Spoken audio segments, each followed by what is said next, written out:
And what were the challenges and the joys of the renovation? Well, the first challenge was there was a dance hall. Yeah, I'm aware of the dance hall. There was a dance hall, and that was the very first thing that needed to be done, was to tear that dance hall down, because whoever built it made some very bad mistakes, and it was rotting from the bottom upward. Mm-hmm. And it had actually dropped down 3 or 4 feet due to rot, and it had been condemned, and it was like against the law to even go in there. And then we proposed a plan to the congregation, to our congregation, to tear the dance hall down and turn part of what was left over into the 3 classrooms, mm-hmm. which were actually, they were part of the dance hall.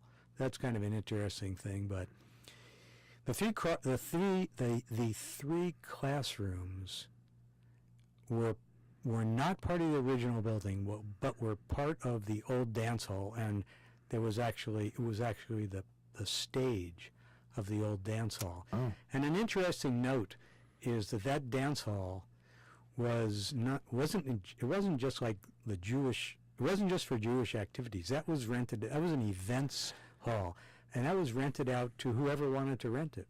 And I had people coming up to me saying, my grandmother used to go to dances in that dance hall, and these were not Jewish people. Mm-hmm. And there was like a hat room where people would come in and check their hats, and jukeboxes, uh-huh. and it was a real, community dance hall. Uh-huh. But anyway, we tore down most of it and kept part of it and converted it into the 3 classrooms. Yeah. And that was phase 1 of the renovation. And what was the next phase? The next phase occurred, 2 or 3 or 4 years after that. Because after we did that renovation, we had a usable building and the congregation grew. Mike Cross did not help with the original phase 1. Yeah. But he became a member, and he also worked for me. But it's not like I twisted his arm. But together, we designed and got approved the plans to expand the sanctuary, to renovate the downstairs, and to make it what it is today. And it was a tremendous effort and just a tremendous experience for me to work with all the people and to see so much enthusiasm and to get so much support. I mean, I worked on that for 5 years, almost every weekend.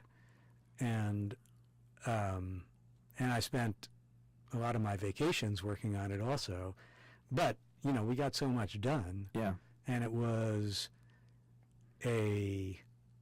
such a boost to that community. I mean, there aren't a whole lot of congregations that don't have mortgages on their buildings. Right. Either that or they've had very wealthy people make substantial contributions, but we didn't have that. And what percent of the members of Tel Aviv were involved in that renovation in one sort or another? Almost everybody. Almost everybody? Almost everyone. Yeah. Almost everyone. In one way or another, whether it was, making meals for potlucks after a hard day's work, mm-hmm. or, picking out carpets and paint colors and buying stuff, or, pounding nails and hauling stuff to the dump would be. Woo!